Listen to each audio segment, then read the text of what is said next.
guys. Time to read. Yeah, you sit down. Sit down. Good boy. Chapter 8.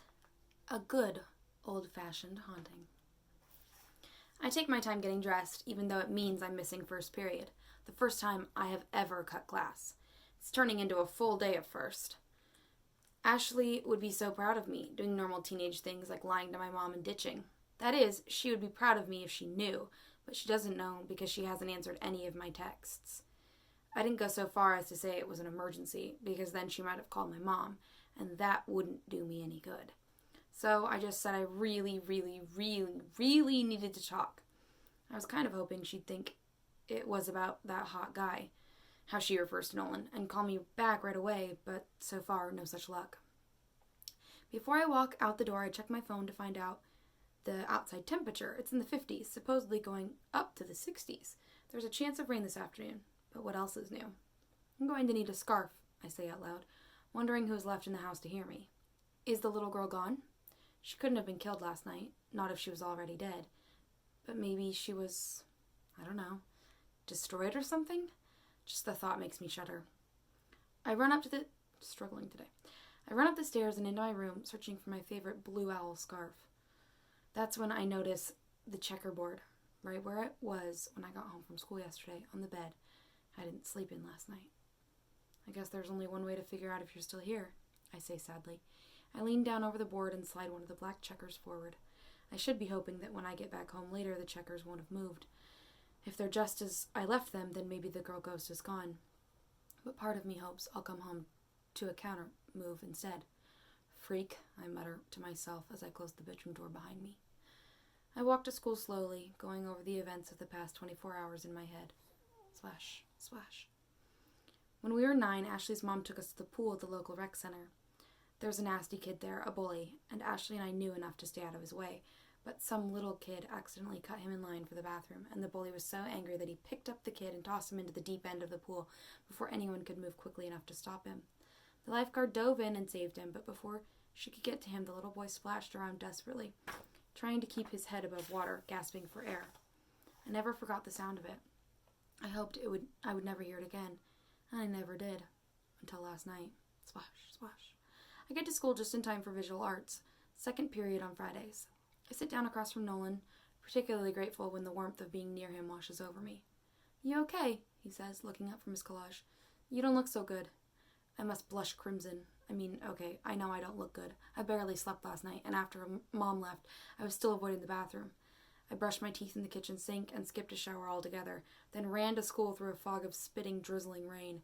My hair is probably sticking out like a cartoon of someone getting electrocuted. Well, I guess that's appropriate. I've certainly had a shock. Still, I hate for Nolan to see me like this. I know I have much more important things to worry about. But he's a boy and I'm a girl, and Sunshine? He prompts. You okay? Sorry, I say, nodding frantically. Yeah, of course, yeah. I didn't sleep much last night. It happens, right? I giggle nervously. Why do I feel the need to ramble on when Nolan just asks a simple question? I did that the day we met, when he asked me whether I was okay after I bumped into the table. Nah?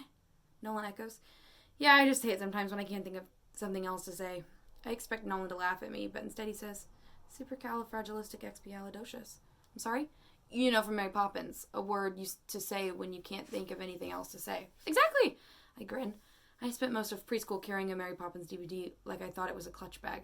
Wow, I can't believe I didn't think of that instead of blah. Blame it on the bad night's sleep. Nolan offers. Good idea. A voice behind me says, I couldn't sleep either. I just had the worst nightmares. I jump and turn around. Miss Wilde is standing over me. Her skirt is so long that it looks almost like she's floating. The dark circles under her eyes are even more pronounced than usual. Hi. Her skin, a shade paler, as blue as my mom's looked last night, and her eyes are bloodshot, as though she's been crying. Actually, as though she's still crying, just a little bit. Wow, I can hardly believe it, but I think Miss Wilde is even in worse shape than I am. What is it that kept you awake, Sunshine? She asks. Bad dreams? Nolan tries, but I shake my head. I'm not about to tell them what really happened, but I'm not going to lie either. I've done that enough for one day. It's complicated. I reply. Miss Wilde leans down over me, so I have to crane my neck to look at her face. She squints. You have very unusual eyes. I know, I say, dropping my gaze. I don't know how I didn't notice that before. Her usually, I can't say this word either, melodic, I think that's right, voice is an octave lower than usual, like maybe she's getting over a cold. I turn around on my stool, pretending to be concentrating on my collage, but the truth is, I just want Miss Wilde to leave me alone. Go ahead, big truck, drive on. I'm too tired to make small talk about my weirdo eyes. After what seems like forever, I hear the swish of her skirt as she walks away. She's the weirdest teacher ever, Nolan whispers, and I nod in agreement. During lunch, instead of eating, I sprint to the library. Maybe I can find something, online, in a book, somewhere, to help me explain all of this to my mother, to help me convince her. I sit in front of my computer and Google haunted houses and demonic possession and poltergeists and ghouls, but 90% of the results are ads and reviews for horror flicks. I plant my elbows on the table and rest my head in my hands, closing my tired eyes. This is getting me nowhere. Got a thing for ghosts? For the second time today, a voice behind me makes me jump. Well, I'm sorry to be such a spaz. If people knew what was happening to me, they'd hardly blame me for it. This time I turn around. It's not a teacher standing over me, but Nolan. His lips curled into a grin as though he's just heard the funniest joke in the history of funny jokes. Great. Someone else who thinks ghosts are every bit as absurd as Mom and Ashley do. I shake my head. Not exactly. I never used to. I trail off. It's complicated, I sigh. Of course it's complicated. Nolan pulls out a chair to sit beside me. I feel just a tiny bit warmer with him near, and I resist the urge to lean into him, like I'm in an old cabin and he's the fireplace. Of course it is. Of course it is? He grins. Sure, only a fool would expect the paranormal to be simple. I can't tell if he's making fun of me or not, so I keep my mouth shut. My grandfather. Oh my gosh, what an idiot. Me. Not him. Here I am talking about ghosts to someone whose beloved grandfather passed away just a few months ago. He must hate me. Nolan, I'm so sorry. I didn't mean what? To, make light of, death? Butterflies flutter in my stomach when I say the word death. I must have said that word 1,000 times before. Geez, Mom, you scared me to death. When she snuck up on me from behind back home in Austin. Golly, Ashley, I'm bored to death every time she made me go to the mall with her. I don't think I've ever fully appreciated what the word meant before. Now it seems to me that it's kind of a word that should give you a jolt of adrenaline when you say it out loud. What? Nolan asks, narrowing his eyes in confusion. I don't answer, just shake my head, and somehow Nolan seems to understand. Oh, I didn't mean anything like that, he adds quickly. I meant that my grandfather used to tell me these amazing ghost stories. Tales that he'd been told by his father, who'd been told by his father, and so on as far back as he knew.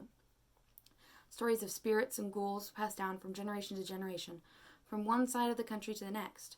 He smiles wistfully, and suddenly I can picture him as a little kid, that same sort of wide-eyed wonder on his face, sitting in front of an old stone hearth in his grandfather's house, listening to story after story. I wonder what Mom's parents were like. Maybe I'd have been close with them. Maybe I'd have complained about being forced to visit them every summer, like Ashley did about her grandparents. Either way, it's only now, here with Nolan, that I understand that I missed out on something big, not having had grandparents. Sounds nice, I say to Nolan. Nice? He echoes and bursts out laughing. Are you kidding? It was terrifying. Soon I'm laughing too, so loud that the librarian comes over to shush us. Quietly, Nolan continues. Most kids are raised on fairy tales, but not me. My bedtime stories were more blood and guts and gore than they did fair maidens and gallant princes. Guess you had your share of nightmares. He shrugs. Not really. Like I said, I was raised on those stories. I know it sounds strange, but I always found them kind of comforting. Plus, you knew they weren't real, I add, just like I knew the fairy tales my mom told me weren't real. No way! Nolan shakes his head. I believed every one of them. My grandfather believed them too, no matter how much the rest of the family made fun of him. He'd been a believer his whole life. My mom used to refer to him as that crazy old man. He sets his mouth in a straight line as he recalls his mother's words. Like even now, months after his grandfather's passing, he can't stand knowing that people talked about him that way. Could you quiet down? It's clear that Nolan never thought his grandfather was anything but perfectly sane. Wait a minute. Does this mean Nolan believes in ghosts? What would he say if I told him what was going on in my house? The stories that do nothing but bore Ashley and irritate my mother. I'm actually writing an extra credit report for my history class about ghosts of the Northwest. Thought I could back up some of his stories, get an A out of it. It might, I don't know, keep your mom from calling him crazy. Nolan nods. Pretty much. I was going to check out some of the places where my grandfather swore he saw specters this weekend. You interested? I sit up a little straighter. Am I interested?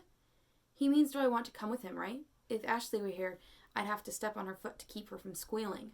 She'd say that a ghost hunt, though in her opinion totally fake, could be the perfect first date. So many opportunities to grab a boy's hand. Oh no, did you hear that too? A warm embrace. I'm so scared that I'm shivering. Earth to sunshine, Nolan sings songs. I blink and look up. Searching for sketchy old haunted houses, not exactly your cup of tea. If only you knew, I mutter. If only I knew what? Nolan says, his eyes widening just a little. I hesitate. Should I really tell this boy about what's going on? I mean, it's great that he believes in ghosts and everything, but that doesn't mean he'll believe me. Maybe like Mom, he'll take one look at our house and say that the sounds I'm hearing are probably just branches hitting the windows, pine needles falling on the roof. Maybe he'll think I'm just crazy, and then he'll tell everyone at school that I'm crazy, and he won't even sit next to me in visual arts anymore, and I'll have to go back to being freezing absolutely everywhere. But what if he does believe me? What if he doesn't explain away the sounds and smells, and actually remembers what happened the morning after the scariest night of my life? Then I would have an ally. Someone to talk to about how terrifying all of this is, and maybe someone to help me figure out how to prove it. So slowly, I tell Nolan about our house. I tell him about the creepiness that settled over everything since we moved in. About the laughter and the toys, about the film I sent off to Austin to be developed, about the chill in the air. I leave out the fact that the chill just diminishes when he's close. Finally, I tell him about what happened last night, and the even scarier thing that happened this morning when my mother woke up, oblivious once more. Wow, Nolan whistles. Sounds like you've got a good old-fashioned haunting on your hands. I don't know what I have on my hands. The bell rings, signaling that lunch period is over and it's time to go to class. I turn and close the window on the computer. All my ghost Googling disappears.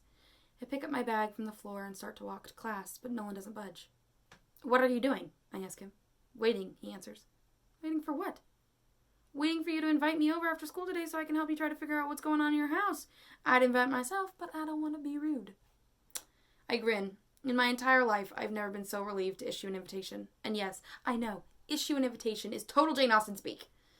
When Ashley finally texts me back, everything okay, I write back, sorry, false alarm. There's no point in telling her what happened last night. Not when she won't believe me. Not when there's someone so much closer to home who actually does believe me. Although I am tempted to ask her advice about having a boy over for the very first time. End of chapter 8.